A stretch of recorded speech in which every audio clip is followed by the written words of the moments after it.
SCP-141. Classe de objeto: seguro. Procedimentos especiais de contenção.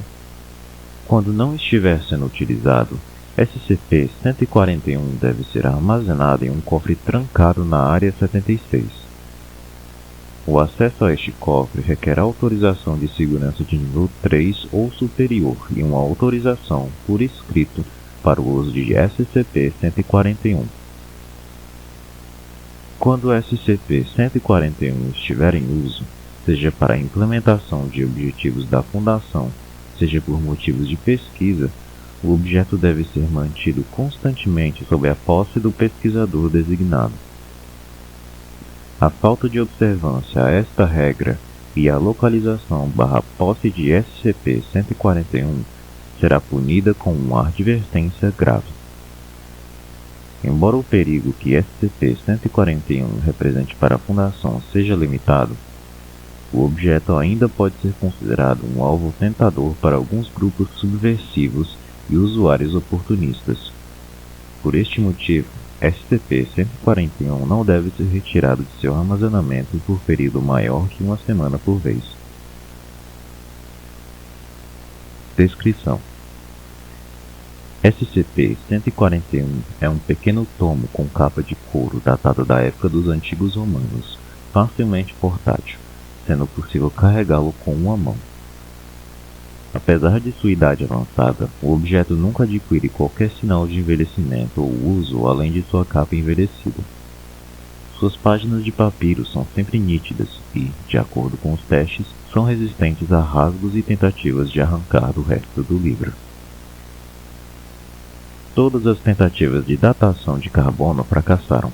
A estimativa quanto à idade de origem do livro foi feita inicialmente a partir da análise de sua capa, e em seguida confirmado por pesquisas extensivas feitas utilizando o SCP-141 e corroboradas por registros históricos.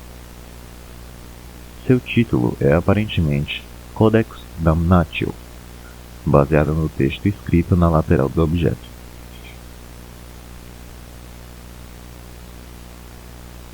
As páginas de SCP-141 são escritas em latim da era republicana de Roma. Consistem em descrições detalhadas com anotações de uma larga variedade de julgamentos penais. A primeira metade do tomo contém uma série de julgamentos históricos de diversos momentos da história.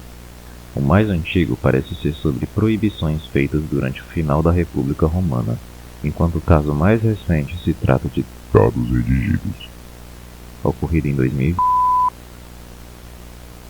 Cada relato dos casos é extensivo, com citações precisas de testemunhos, descrições físicas exatas de provas e sua relevância para o caso, e assim por diante.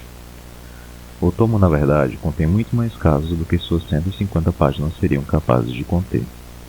O leitor deve fazer uma referência precisa a um caso ou tipo de caso para descobrir se o mesmo se encontra no livro. No presente, as páginas se transformarão então para revelar os detalhes do caso em questão. Este processo requer menções específicas ao contexto histórico dos casos procurados. Pesquisas com o SCP-141 conduzidas pelo professor revelam que aparentemente SCP-141 foi utilizado entre diversos períodos históricos importantes em uma série de tribunais romanos, em julgamentos de hereges feitos pela Igreja Católica, inclusive na condenação de dados redigidos, na Inquisição Espanhola, nas caças às bruxas do século XVII e na Ameaça Vermelha em meados do século XX. A segunda metade de SCP-141 está vazia e pode ser anotada com qualquer caneta com tinta preta. Um indivíduo que escrever em SCP-141 deve fornecer informações detalhadas sobre um procedimento criminal, descrevendo a vítima, provas, testemunhas e suspeitos. Deve fazê-lo em latim da era republicana de Roma. Leituras posteriores do tomo mostraram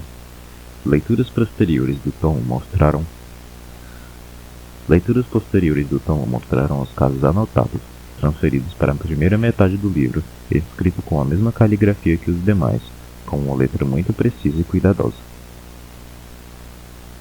Quando este tipo de informação é inserida em SCP-141, os detalhes do caso descrito tornam-se verdadeiros no tocante às memórias e provas envolvendo o caso.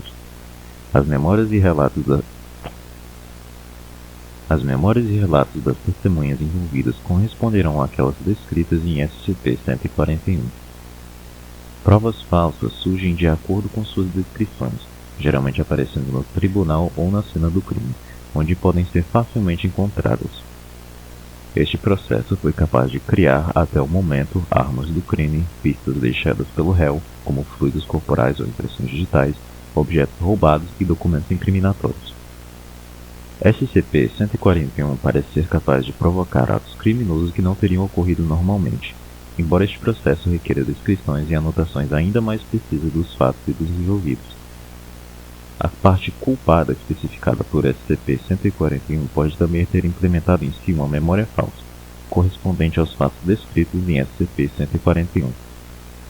Mas este processo requer uma descrição extremamente hábil do cenário desejado.